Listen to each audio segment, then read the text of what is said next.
Hi, I'm Erik Voss, and Avengers Endgame played a game that, in the end, ended up being a real endgame changer into this wordplay game. Guys, I'm stalling because, spoiler warning, I am about to explain Endgame's complex plot and what it just did to the MCU, and I know you might not have seen the movie yet, but you know millions of you did, and the millions of you have millions of questions, I'm sure. And in this safe, spoiler-enabled space, we are going to talk about it. But if you haven't seen the movie yet, spoilers ahead. Or you know what, better yet, snap!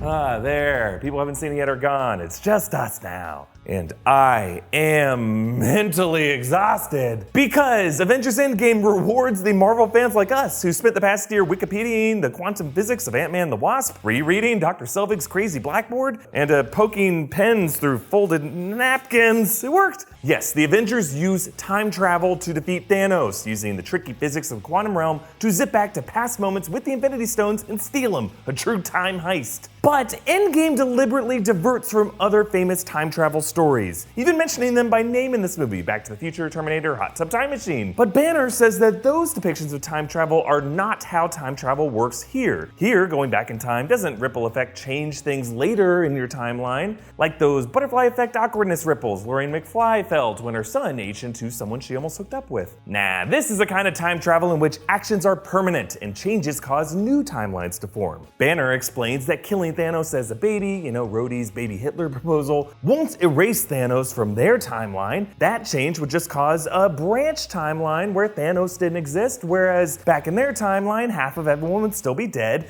and Josh Brolin's purple severed head would still be rolling around on the floor in his farmhouse. This concept of time travel causing new branch timelines is referred to as the many worlds theory or the multiverse theory. Infinite parallel realities were actually teased back in the quantum physics lecture in Ant-Man and the Wasp, if you were paying attention. The object in question would be both in and out of phase with multiple parallel realities. Thank you, Marvel Morpheus. But how does this play out in Avengers Endgame? Well, after the 5-year aftermath of Thanos' snap, Scott Lang blasts back out of the quantum realm after a rat crawls over the equipment of his quantum tunnel van and impound. I assume that rat's name is Mickey, because Disney is saving the universe. Scott was missing for 5 years, but to him it only felt like 5 hours, because down in the quantum realm, he was within a time vortex, a concept hinted at by Janet Van Dyne in the Ant-Man and the Wasp post-credits scene.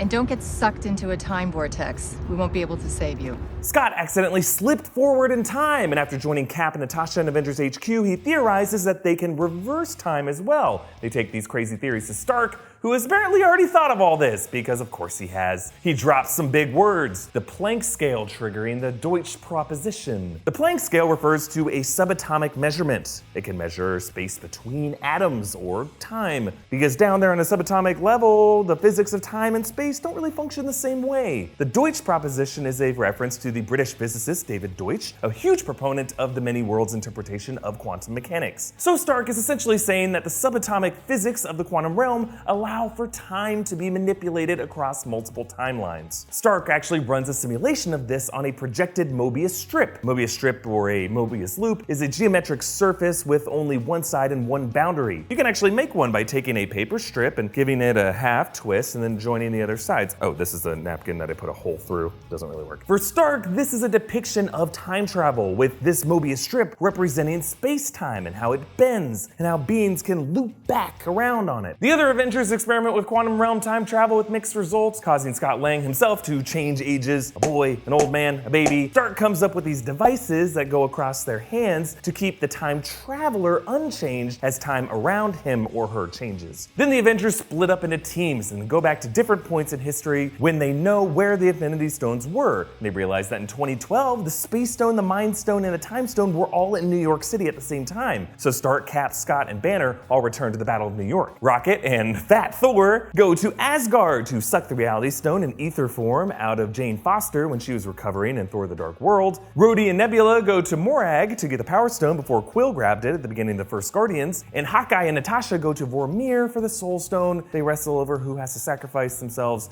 Natasha wins. It's sad. But there are a lot of hiccups with this time heist. Stark loses the Tesseract to Loki during the Battle of New York, who grabs it and portals away. That forces Cap and Stark to quantum leap again back to 1970, when Stark knew the Tesseract was in storage in the S.H.I.E.L.D. warehouse of his father, Howard Stark. But where does Loki go? This is why seeing this movie through the lens of the multiverse theory is so important. When Banner meets with the Ancient One, she explains that their timeline meddling is causing branches to break off of her main reality, potentially creating chaos there. She only gives him the time stone if he promises to return all the stones to where they found them, so that they don't disrupt the continuum too much. Cap presumably returns the Space Stone to the warehouse in 1970, but in 2012, Loki has still stolen it and escaped. That branch remains. Loki is still alive now. And we can assume that that separate universe will be explored in Loki's upcoming solo series on Disney+.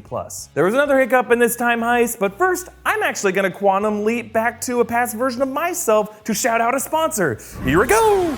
Thank you to Simply Safe for sponsoring this video. Simply Safe is incredibly safe, reliable home security. It's all monitored by professionals 24/7 who will call you in an emergency and call police help if necessary. It's all really easy and intuitive to use. It has really thoughtful features with these small, sleek sensors. You barely notice them visually, but they remind you if you've left the door open. Simply Safe has fair and honest prices, no weird contracts or hidden fees. And these devices are equipped for worst case scenarios, like they will still work if you lose your power or your Wi-Fi or if the system is attacked. For me, as this whole new Rockstars operation has grown, we've been lucky to move into more like legit office space, but I know in the past we've been in some kind of dodgy spaces where I accidentally trusted human nature a bit too much and left the door open and then ended up losing some headphones and some sunglasses. But you know what? Never again. Not gonna happen here. The setup was just so easy, from setting up the keypad, the home base, linking it all to our Wi-Fi, sticking the entry sensors and the glass break sensors to the walls,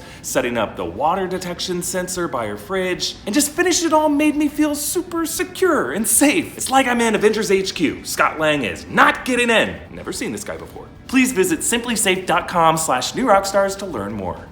Okay, back in 2019. Another hiccup was Nebula. When she was on Morag in 2014, the Nebula of that time, still working for Thanos, got cross-wired. Thanos, the Black Order, the Gamora Nebula of 2014, realized that the Avengers of the future are screwing around in the past, so they send 2014 Nebula to pose as their doppelganger, return to the present day with the other Avengers, and as they snap everyone back, 2014 Nebula brings 2014 Thanos, the Black Order, and Gamora all to f up their shit, leading to the craziest Marvel showdown I've ever seen. I can't wait to dig into it in another video, no time here. But the most interesting mystery is how Endgame leaves and resets the Marvel timeline. Cap takes the stones and Mjolnir, which Thor took from 2013 Asgard, and he quantum leaps back again to return all of these things to their rightful places in time. But he doesn't return to the present day. He decides to stay in the past, aging into an old man and living a beautiful life. And we don't see Cap's return trip, but there are some timeline changes to consider. First, of course, after Cap returns the Tesseract in 1970, he jumps again to the 1940s, deciding to live out his life with Peggy Carter. The main timeline has now been changed so that the world saw a 20th century with Steve Rogers, not him vanishing in polar ice during World War II. And of course, there was a branch we talked about earlier where Loki splits off into his own timeline that I can't wait to see more of. And even though the main timeline was still affected by Thanos, the snap still happened. These people are still traumatized for it, even though they've snapped back. But there's an entirely separate Marvel timeline in which Thanos' conquest ended in 2014, and he never got close to gathering all the stones. Gamora also departed from that timeline, and now the Gamora missing in the present day is the version from the first act of the Guardians of the Galaxy in 2014. She doesn't have any memories with Quill or the other Guardians over those adventures. Endgame ended with Quill looking for her on his star map screen. I assume the pursuit of her will be explored in Guardians of the Galaxy Volume 3. But most interestingly, there's the mystery of what happened when Cap tried to return the Soul Stone to Vormir. Would returning the Soul Stone to Red Skull bring back Black Widow? Would Red Skull say,